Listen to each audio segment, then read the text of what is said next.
O Redação PFC começa agora. O Redação PFC número 161 tá começando nesse dia 22 de junho, Marcos Boazzi. Tudo bom com você? Fala aí, pessoal, tudo bem? Bom dia, boa tarde, boa noite. Estamos aqui para mais uma redação, mais notícia, mais piadas, mais risada, mais diversão. Bem mais do que notícias. Vamos que vamos. É isso aí, porque a gente vai combinar. Hoje tá ruim, gente. Hoje de notícia tá complicado, mas é isso, né? Nem todo dia é dia de pão quente, mas hoje é dia do orquidófilo. Aí, ó, as orquídeas. Você cultiva orquídeas, Marcos Boazzi? Eu não, mas a Natália adora. E tem umas espalhadas aí no quintal aí, que ela amarra nos troncos das árvores aí. Ah, Natália é a louca das plantas. É verdade. Exatamente. Não pode uma planta que vai levando para casa. Hoje também é dia do aeroviário e dia mundial do Fusca. Vamos para os fatos e nascimentos do dia. Em 217 a.C., teve a Batalha de Ráfia. Ptolomeu IV, Filópator do Egito, derrota Antíoco III, Magno do Império, Seleucida. Pô, eu gostei de vários nomes bons para cachorro. Porra! Ptolomeu eu acho um dos melhores. Em 168 a.C., teve a Batalha de Pydna. Os romanos, comandados por Lúcio Emílio Paulo Macedônico, derrotam e capturam o rei macedônico Perseu, encerrando a Terceira Guerra Macedônica. Então acho que foi bom, né? Encerrou a guerra, então acho que foi legal isso aí, né? É bom. A Macedônica chegou na terceira, já a Mundial nós paramos na segunda.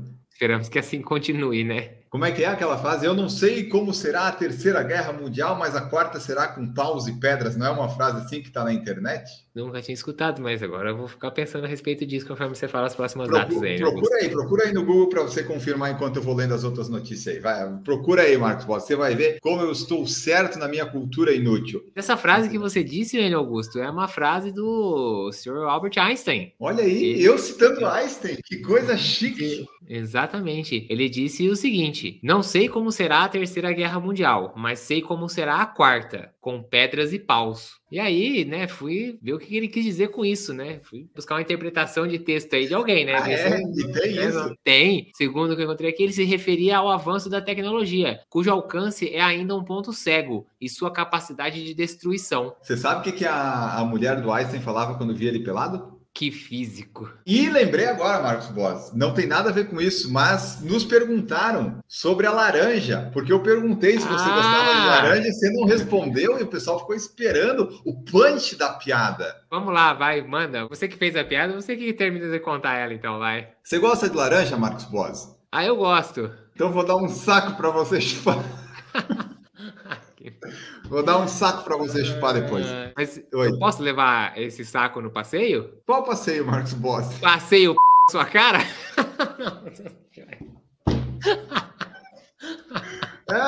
Então, é complicado isso aí, é complicado. Essa ficou difícil de manter. Talvez um pi ali, vamos tentar. 22 de junho de 1752, Benjamin Franklin inventou o para-raios. Em 1783, uma nuvem venenosa causada pela erupção do vulcão Lac na Islândia atinge Le Havre, na França. Le Havre, deve ser algo assim. Em 1808, um duelo de balões é travado para disputar o amor de uma bailarina. Eu tive que colocar isso aqui, né? Dois homens, óbvio, né? Sempre os homens fazem essas coisas besta, resolveram travar um duelo, Marcos, diferente pelo amor de uma mulher. Em vez de armas e espadas, eles optaram por uma disputa envolvendo dois balões construídos de forma idêntica, né? Porque tem que ter aquela igualdade. De acordo com a publicação Dodsley Annual Register, a disputa, descrita como um duelo de novela, entre aspas, reuniu o Monsieur Le Piquet e o seu rival Monsieur de Grandpré. No centro da briga estava Mademoiselle Tireville, uma renomada e jovem bailarina da Ópera de Paris. A disputa consistia em quê, Marcos Boas? Em voar com os balões a uma determinada altura, de onde seriam efetuados disparos de um balão contra o outro até que um caísse. Le Piquet disparou sua arma primeiro, mas errou o alvo. Grandpré teve melhor pontaria e acertou o balão do seu oponente. Este começou a perder o ar e, em questão de segundos, atingiu o solo, matando Le Piquet e seu ajudante. Com a vitória garantida, Grandpré aterrissou tranquilamente o seu balão a 20 milhas de onde ocorreu a batalha aérea. Contudo, não se sabe se ele foi tão bem sucedido na relação com sua amada como na disputa de balões. Ou seja, só registraram a disputa, que era o que interessava, né? Ninguém quer saber se ele ficou com a mulher. E aí fica a pergunta, Marcos. É tão difícil assim acertar um balão, que é um troço gigante? Vou trazer duas observações aqui. Acho que respondendo a sua pergunta, acho que a questão da dificuldade da pontaria tá porque essas armas em 1808 tinham uma precisão ridiculamente nula, né? Elas não tinham direção, as balas saíam para onde queriam, elas tinham vontade própria, não era igual hoje. Agora, a notícia começa sendo falada que, ao invés de armas e espadas, eles optaram por uma disputa de balões. Não, eles optaram por armas, porra. Um atirou no outro, caceta. Mas é que não foi uma coisa assim tão direta, né? Não foi vamos fazer um duelo de girar e atirar. Vamos subir no ar, porque vai que morre os dois na hora de atirar. Mas então é isso. É uma disputa besta, como basicamente tudo que os homens fazem é besta. E tomara que a Mademoiselle não tenha aceitado, só para dizer, vai lá, vamos duelar, seus bestas. Vamos dela, vai lá e casa com um pintor qualquer, sabe? Talvez a intenção dela era que um acertasse o balão do outro, os dois caíssem e morressem, né? Tipo, na verdade, talvez o plano dela era esse, né? Bom, continuando os franceses, em 1815, o Napoleão Bonaparte abdicou pela segunda vez. Em 1874, inaugurado o telégrafo submarino ligando o Brasil, de sua capital na época, ao Rio de Janeiro, à Europa. Então ficou mais fácil a comunicação, muito melhor que a internet hoje em dia. Em 1874 também nasceu Alexander Viggo Jensen, que morreu em 1930 com 56 anos, mas foi um levantador de peso dinamarquês, atirador, ginasta e atleta. Foi o primeiro campeão olímpico dinamarquês lá em Atenas em 1896 no levantamento de peso. E ele era versátil, Marcos. Você vê, né? Vários esportes. Tipo, naquela época dava para fazer tudo. Não, e o melhor são as modalidades, porque o levantamento de peso que ele ganhou ouro era com 2 mãos. Mas ele ganhou prata no levantamento de peso com 1 mão. Então, tipo, rolava entendeu? Sei lá. E aí ele ganhou também um bronze no tiro da carabina livre. O cara era versátil e ainda fazia levantamento de peso com 1 e 2 mãos. Naquela época dava, né? Você podia fazer tudo. Agora você tem que focar em um só. Se você não fosse Fan Hassan... E ainda que as Fan Hassan só corre, né? Embora seja uma distância diferente. Agora, vai fazer essas estripulias todas aí é difícil. Por falar em versatilidade, em 1936 nasceu Hermeto Pascoal, e ele ainda não morreu, tá? Tá fazendo 88 anos. E por que a versatilidade? Porque ele é um compositor, arranjador e multi-instrumentista brasileiro. Ele toca acordeon, toca flauta, piano, saxofone e diversos outros instrumentos musicais. O que você toca, Marcos Boas?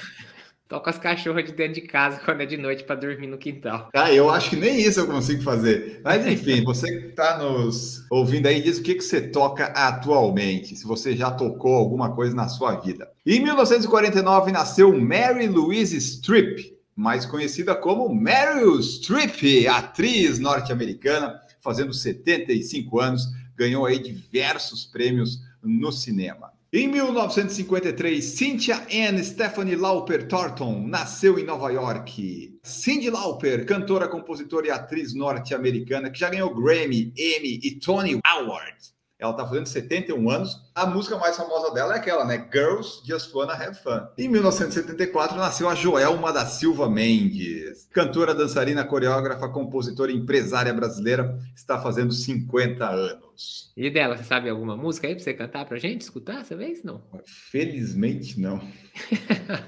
Eu não sei. Eu queria escutar você cantando um calypso. A música dela, acho que era uma do Tacacá, que era dela, não era? Um negócio que viralizou. Eu vou dançar o Tacacá e quando eu chegar no Pará, é essa daí mesmo, exatamente. Enfim. Em 1978, Caronte, o primeiro satélite de Plutão, foi descoberto no Observatório Naval dos Estados Unidos por James Walter Christie. Em 1986, o Maradona fez o gol que ele usou a mão de Deus, né? A pessoa trapaceia e bota tudo no Deus, né? Mas o Maradona fez lá aquele gol na Inglaterra e depois, em seguida, ele fez aquele que foi o gol do século lá, que ele saiu driblando todo mundo. E depois a Argentina venceu a Copa do Mundo lá na final também. E em 1990, foi demolido o Checkpoint Charlie no Muro de Berlim. Checkpoint foi o mais famoso dos postos fronteiriços do Muro de Berlim entre 45 e 90. Só se permitia seu uso a empregados militares e de embaixadas dos aliados, estrangeiros, trabalhadores da delegação permanente da República Federal Alemã e servidores públicos da República Democrática Alemã.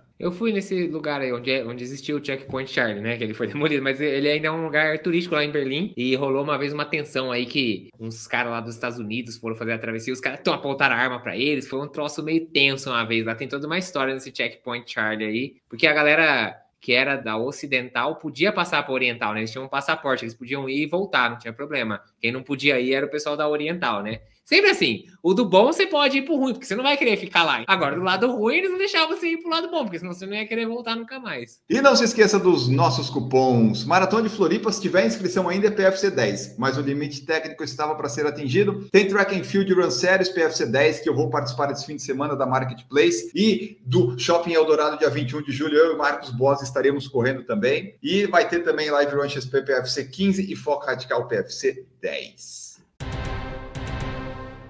E agora a gente vai começar as notícias. Notícia, pessoal. Hoje nós estamos pelo entretenimento, mas vamos falar aqui. Vamos tentar achar pelo menos 5 notícias. Meu Deus, mas vamos lá. Ó. Saiu um estudo sobre o problema de Paris do calor. O extremo calor e os seus riscos para as Olimpíadas de Paris. Então foi divulgado esse relatório, né? E alguns atletas do atletismo estavam lá também nesse estudo, participaram, porque o negócio parece que vai ser quente em Paris, né? Pois é, o pessoal aí, alguns atletas se juntaram, alguns cientistas e fisiologistas da Universidade de Portsmouth para trazer aí esse risco, alertar para esse risco de ondas de calor extremo. Desde 2003, quando teve uma onda de calor muito forte na França, quando matou mais de 14 mil pessoas na França em decorrência dessa onda de calor, vem sendo observado esse aumento da temperatura média, né, e verões cada vez mais quentes e com essas ondas atingindo todo o país. E então o pessoal tá bastante preocupado, porque daqui a pouco os Jogos Olímpicos de verão vão ter que começar a acontecer na primavera, eu tô achando no outono, assim, pra tirar do verão extremo, né, porque a gente já viu lá em Tóquio que o calor também tava bastante acentuado, tanto que a maratona, né, eu te lembro do Danielzinho desmontando, mas não só ele, outros atletas também sentiram muito o calor lá no dia da maratona de Tóquio, nas Olimpíadas que é por acontecer em 2021, não 2020, e pelo jeito Paris não vai ficar muito longe disso não. Vai passar, eu acho até. É, exatamente. O pessoal trouxe aí essa onda de calor de 2003 de volta, quando as temperaturas passaram dos 42 graus. Esperamos que não aconteça algo tão extremo assim, porque você imagina, 42 graus, esquece, filho, não vai ter maratona. Ou então daqui a pouco o pessoal vai passar a maratona para de noite e vai cancelar o Marathon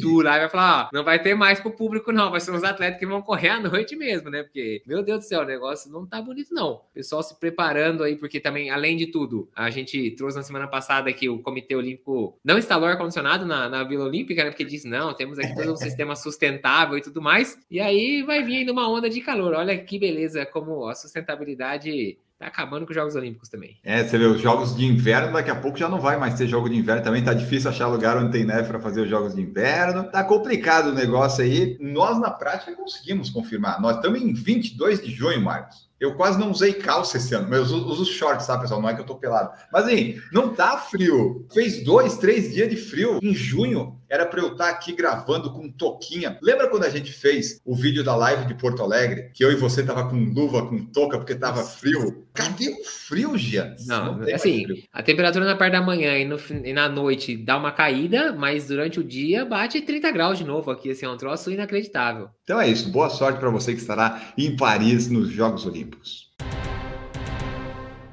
Falando em Jogos Olímpicos, tivemos as eliminatórias, as classificatórias da Etiópia para os Jogos Olímpicos nos 10 mil metros. E tivemos aí uma disputa boa entre Yomif Kejelcha e o nosso querido Berihun Aregawi, Marcos Boas. Pois é, os dois aí melhorando aí seus tempos, né, o seu melhor da carreira, eles chegaram aí extremamente próximos. Pra você ter uma ideia, o vencedor, que acabou sendo o Kejelcha, reduziu o seu recorde pessoal em 18 segundos, fazendo a melhor marca do ano, fechou aí os 10 mil com 26:31:01, enquanto o Berihun Aregawi, que ficou em segundo, que também melhorou o seu RP, fez 26:31:13. 12 centésimos de diferença de um para o outro. Então, aquele sprintão final extremamente competitivo ali, foi bem acirrado. E fechando o trio aí que vai representar a Etiópia nos 10 mil lá em Paris, o Selemon Barega ficou em terceiro lugar com 26:34:93. Então aí já tinha uma diferencinha de 3 segundos, mas tá aí. Foram um dos 10 mil aí mais fortes, são 4 atletas que ficaram abaixo do 26:40 e 6 ficando abaixo do 26:50. É a primeira vez na história que isso acontece numa prova de 10 mil. Só para completar a intensidade que foi essa prova, o Biniam Mehari, que tem 17 anos, ficou em quarto lugar e ele meteu o recorde sub-20 com 26,37, baixando em 4 segundos a marca anterior que tinha sido feita pelo Samuel Wanjiru. O negócio vai ser forte nas Olimpíadas, hein? Mesmo que esteja calor aí. Esses 3 nomes masculinos que a gente falou aqui muito, já foi ouvido falar, inclusive o Berihio Aregal é recordista mundial, até do que o Ronix Kipruto já deixou de ser por causa do doping. Então o negócio vem forte aí. Quênia e Etiópia, novamente, né? Vai ser uma disputa boa de ver ali nas Olimpíadas. E os 5 mil, 10 mil tem Uganda também, né? Tem lá o Kiplimo também lá, e o pessoal Uganda também tem um representantes bons aí nessas distâncias também. Vai ser prova boa aí, não perca. Fique ligado que em breve a gente vai falar dessas provas aí, porque é bem provável que tenha inclusive live do PFC. New Balance 15K São Paulo abre inscrições para sua segunda edição. Depois de 2023, agora temos em 2024, dia 13 de outubro. Vai acontecer aqui em São Paulo os 15 quilômetros, que é uma distância diferente, né? Que você pode colocar um novo recorde pessoal, se você quiser. E vai ter 2 provas, né, Marcos? 7,5 e 15. Nessa, eu e você não participaremos, porque estaremos em Chicago nesse dia. Perfeitamente, a expectativa da organização é reunir mais ou menos 6 mil corredores aí em São Paulo. A prova acontece ali no entorno do Pacaembu, né, do estádio do Pacaembu. Percurso complicado, então, já sabemos.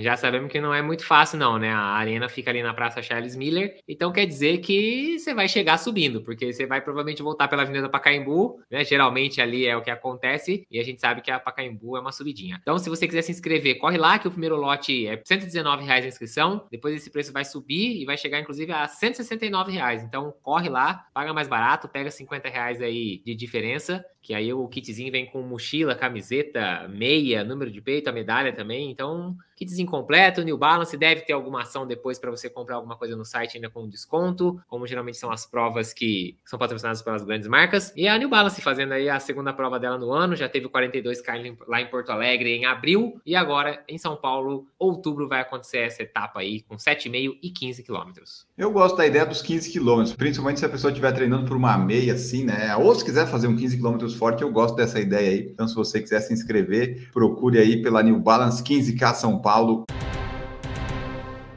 No último fim de semana aconteceu também o Circuito Atenas em São Paulo. Tivemos aí perto de 5 mil participantes nas distâncias de 6, 12 e 18 quilômetros, Marcos Boss. Foi ali na Marginal. Muitas provas estão acontecendo na Marginal, né? Inclusive a track field que nós vamos participar. Aliás, eu acho que as 3 track field que eu vou participar vão ter alguma parte que vai passar na Marginal. E eu não me importo, só queria dizer isso. Eu gosto disso, a monotonia da Marginal. Vai e volta, vai e volta. Só acerta o retorno, por favor, na distância e vamos. Nunca te pedi nada, track and field. Só acerta essa distância dos 10 km. Mas aqui não estamos falando da track and field, né? Vamos falar daí do Circuito Atenas. As etapas do Circuito Atenas vão aumentando a distância, né? Então... Isso, é legal porque assim, ó, é o Run Faster, Run Stronger e Run Longer. Daí, o Longer é o que tem, tipo, 7, 14 e 21. 7, 14 e 21. É assim, esse 18 serve para quem tá treinando para meia, para fazer aquele final, assim, aquele treino mais importante. E aí depois vai ter a última etapa ainda, que é o Run Longer. Tá aí, mais uma prova na pista express da Marginal Pinheiros. Eu também vou correr, a minha pretensão desse ano é correr 3 provas em São Paulo. As 3 provas na Marginal Pinheiros. É a Golden Run, Track and Field do Chapéu Dourado e a Run the Bridge. As 3 são na Marginal Pinheiros. Do 30 quilômetros, né? Isso, exatamente. Também na Marginal Pinheiros. Ô, galera, só tá faltando a maratona de São Paulo na Marginal Pinheiros, galera. Pelo amor de Deus. Já falamos. Tem que fazer. O pessoal não quer fazer.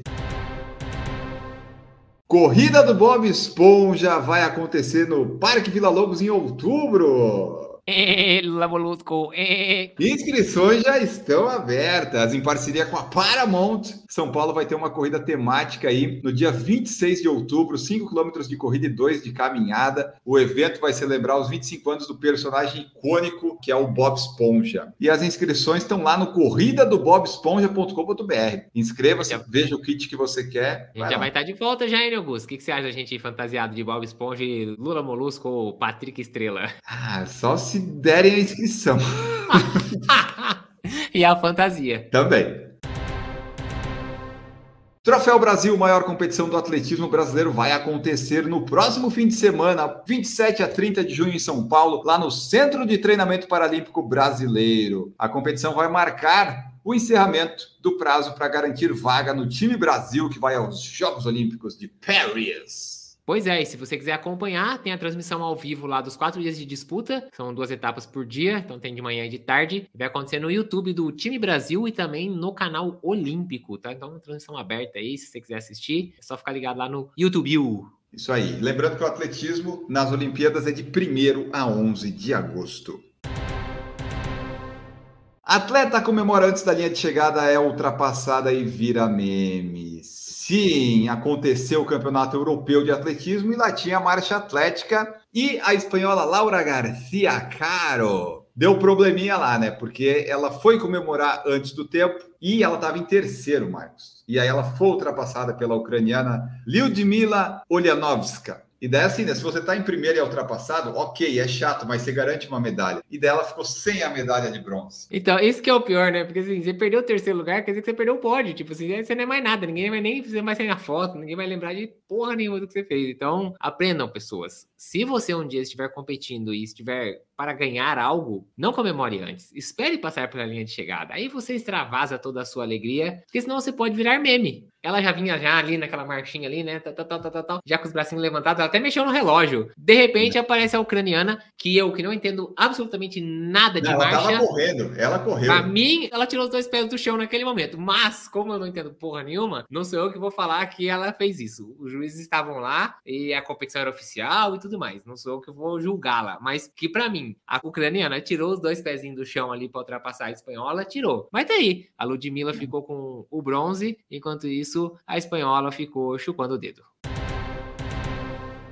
Strava anunciou novas funcionalidades da plataforma. E quais são essas funcionalidades, Marcos Bozzi? A primeira das atualizações é o Leaderboard Integrity, que agora conta com inteligência artificial para tentar ver ali, né, pegar um pouco mais a galera que burla os segmentos, faz segmento de corrida na bicicleta, segmento de bicicleta no carro. Tem um recurso agora aí com inteligência artificial, segundo o Strava, para tentar diminuir um pouco esses espertalhões que dependem da gente ficar lá denunciando esses marditos. Além disso, também criou o Plano Família. São valores especiais para grupos de até 4 pessoas, então você confere lá caso você tenha interesse em fazer uma assinatura em grupo, e também aí algumas atualizações de design também no aplicativo, na interface aí do aplicativo e tudo mais. Você entra lá, você consegue também ver. Eu realmente percebi que apareceram algumas coisinhas novas e alguma coisa do tipo ali ultimamente, né? Tem uns grafismos diferentes e tudo mais. Eu não sou assinante do Strava, então talvez... Acho que quem é assinante talvez vai perceber um pouco mais essas alterações, mas ficou interessante. Tem aí umas coisinhas novas, uns frufruzinho novo. Isso, tem também um modo escuro, que era o que o pessoal pedia bastante, então tem essa mudança. Mas o que eles tinham que colocar? A atividade do Garmin ou do Polar, seja do que for, ela é uma. Quando vai para o Strava, tem que ser exatamente igual ao Strava. Você não precisa mudar, você não precisa tirar, você não precisa desconsiderar o tempo que eu fiquei parado. Eu quero que apareça toda a minha atividade. Isso tem que arrumar, certo? Outra coisa que eles têm que ajustar ali. Os tênis. Você cadastra os seus tênis. Você tem que poder definir a ordem que eles ficam, porque não existe ordem alfabética no Strava, ele fica de modo aleatório, você nunca entende onde ele está. Poder classificar por quilometragem e também selecionar ali, aparecer as atividades que o seu tênis fez para você colocar. Isso seria interessante também. Ou então você poder fazer alguns filtros do tipo, quero ver esse ano, quanto que eu corri, sabe assim, nesse período de tempo, quanto que eu corri com cada tênis, sabe assim, fazer alguns filtros para você ver algumas informações um pouco mais específicas dos tênis. Fazer lista, por exemplo, de atividade que você correu, conseguir procurar num mapa, né, assim, eu quero ver as atividades que eu corri nessa região. Por exemplo, outro dia, a pessoa falou, qual foi a distância mais longa que você já correu numa pista? Sei lá, não tem como procurar isso no Strava. Se eu sei onde são as pistas que eu já corri distância, eu iria na pista, clicaria naquela região me lista todas as atividades que eu já fiz naquela região. Isso também seria algo bem útil. Então, tem várias coisinhas que dá para melhorar. Eles melhoraram algumas coisas, mas eu acho que isso seria ainda mais interessante. E outra seria assim, eu poder editar a minha atividade. Porque se o meu GPS se perde no treino, eu quero poder no Strava, que nem eu faço no Garmin, atualizar a distância. E daí fica a distância total certa, porque daí fica a quilometragem correta. Então, tem coisinhas aí ainda que o Strava tem que melhorar, mas eu gosto do Strava, é uma boa rede social. E se você tem perfil no Strava, né, não deixe privado. Tá lá é para ver, gente, é para ver. A gente tem que dar uma fiscalizada aí, eventualmente. Então, deixe aberto seu perfil no Strava. E não precisamos nem falar, né, que precisava parar com essa ideia de que a distância, o seu RP na distância é quando o Strava mostra aquela distância. Boa. Você fez uma prova, você registrou, você vai lá, tipo de atividade, prova, aquele é o teu RP, desgraça. Tudo bem. Em RPs que você não tem uma prova, 1 km, 2 km, 3 km, aí você põe a distância que o Strava detectou. E permitir que eu recuse um novo RP. Por exemplo, o meu RP de 1 km, ele pega um dia que eu corri uma prova, que ele se perdeu completamente, acha que eu fiz 1 km em 1 minuto e 17, coisa que não tem como eu ter feito. Mas eu não consigo ir lá e tirar isso, eu tenho que apagar a atividade. Eu não quero apagar porque foi uma prova. E aí fica lá. Então, Strava, vamos trocar uma ideia? Vem falar com a gente tem um monte de sugestão boa pra vocês. Polícia de Quebec, no Canadá, está buscando um corredor que estava pelado, fazendo repetições, fazendo tiros em subida, Marcos Boss, de noite. Ai, que maluco, indo numa propriedade privada. Então, acho que o maior problema é porque ele invadiu propriedade privada. Ele tá pelado, talvez, né? Mas vamos lá. O pessoal não conseguiu identificar ainda, mas isso aconteceu lá no Canadá, na região ali de Quebec. Um lugar bem específico que chama Val-de-Mont. Depois a Ana vai corrigir a gente aí, porque o meu francês é péssimo. No dia 8 de junho, por volta de 1h30 da manhã, o proprietário lá de uma área conseguiu ver na câmera lá do circuito de TV. É sempre bom ter uma câmera. O peladão correndo, fazendo repetições numa subida lá, tipo, fazendo tiro na subida, tiro no morro. Tiro no morro, o cara leva a sério a corrida, não é uma brincadeira, não. Pelo menos ele decidiu ir 1h30 da manhã, o que já é uma coisa boa, né, Augusto? Porque as outras pessoas não são obrigadas a vê-lo pelado correndo, né, balançando as coisas, tudo. Né? Mas só fica mais estranho, né? Porque você vai pelado e vai a 1h30. Pois é, bom, as autoridades lá disseram que, enquanto isso pode parecer engraçado, né, para algumas pessoas, e realmente ele disse que tudo isso aí é realmente um crime, né? É criminoso isso aí, tem que ser punido, e que ele tá ferindo alguns aí dos artigos das leis lá da região, então eles estão tentando aí encontrar quem que é. Agora, o mais importante de tudo é que nem tênis o cara tava usando, ele tava realmente peladão, correndo nessa subida que são pequenas pedras ainda. Então, assim, o cara é um cara que tem uma casca no pé, não é corredor Nutella, é um corredor raiz. E o pessoal até deu uma olhada no Strava, mas a região ali não tinha registro de ninguém passando. Então, o cara, pelo menos, tem que criar os segmentos. Mas talvez ele não tenha registrado no Strava, né? Pode ter o segmento, mas se o cara não passa, não tem Strava, não vai aparecer, né? Pelas imagens ali que a gente tem no site, se ele tá pelado, se ele não usa nem o tênis, ele não vai usar relógio, né? Onde é que vai colocar o relógio, né, Marcos Boss? No pulso, lógico. Mas, enfim, o celular, por exemplo, ele não poderia carregar. Embora tenha pessoas que colocam o celular em lugares inapropriados para entrar em presídio e tal, mas nesse caso acho que não ficaria bom. Acho que não correr não. De forma, né? Não identificar ainda, pediram para, se alguém souber quem é esse cara, tipo, você conhece alguém que corre pelado a 1h30 da manhã? Então avisa a polícia ali, porque ainda assim é crime. Você já correu pelado, Marcos Boss? Não. Não, e não pretendo. Talvez eu tenha corrido pelado quando tocou o interfone, eu estava tomando banho, daí tive que atender o interfone. Pode ser, mas é coisa de sprint, 5 metros, talvez. E outra, não tem câmera registrando, não estou invadindo propriedade privada, né, alheia, tá tudo aqui dentro dos conformes. Então, nesse caso, não é crime. E o dele, né, pelado, subindo, treinando força, com as coisas balançando, é muito específico isso, enfim. A Ana é de Quebec, ali perto, né? A Ana é de perto de Quebec. A Ana não vai nessa parte aí do Val-des-Monts a 1h30 da manhã. E com isso nós fechamos as notícias de hoje. A gente não pede desculpa porque nós só compilamos, né? A gente só traz o que tem aqui. Infelizmente a coisa foi feia. Essas foram as notícias de hoje. Se você tiver alguma notícia da sua região, da sua cidade, mande para nós, que a gente fala aqui no Redação PFC também. Não se esqueça de curtir o vídeo no YouTube, seguir no Spotify, avaliar com 5 estrelas e, obrigatoriamente, se tornar membro também. Comente qual foi a parte que você mais gostou deste Redação, que nós vamos embora, certo, Marcos Bodes? É isso aí, pessoal. E fechando a Redação, como na semana passada a gente deixou um conselho para vocês, eu vou deixar um conselho para vocês também. Semana passada a gente deu um conselho de não bater nos idosos, bata no adolescente, lembra de agredir, né? É verdade. Então, essa semana eu vou deixar o conselho. Se for correr pelado, não invada a propriedade alheia e não seja pego numa câmera. Tchau, até a próxima. Ficamos por aqui, vamos embora, siga nossos conselhos super úteis e voltamos no próximo Redação PFC. Tchau! Produção por Falar em Correr, podcast multimídia.